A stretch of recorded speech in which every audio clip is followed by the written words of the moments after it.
Well, here I am in Dalton Square in Lancaster.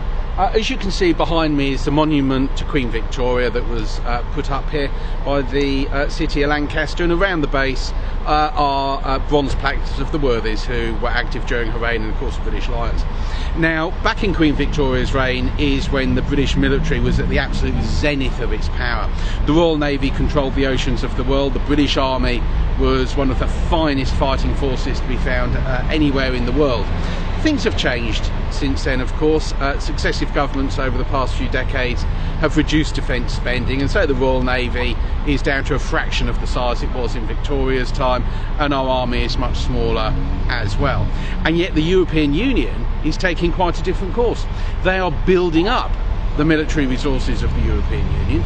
They want the European Union itself. President Juncker has made it quite clear that he thinks the European Union should have its own armed forces that it can use to further its own foreign policy, quite distinct from those of its member states.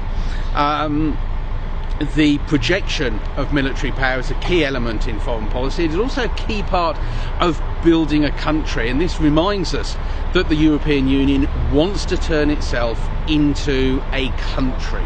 The long-term plan, which they make no secret of, is to make the European Union akin to the United States of America, and Britain would just be a member state of the Union in much the same way that Alabama or California are member states of the United States of America.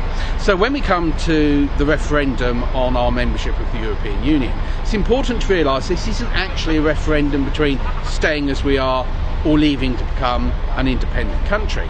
It's between signing up to the direction of travel of the European Union or becoming separate and independent. Status quo is not going to be an option. The European Union isn't going to stay as it is.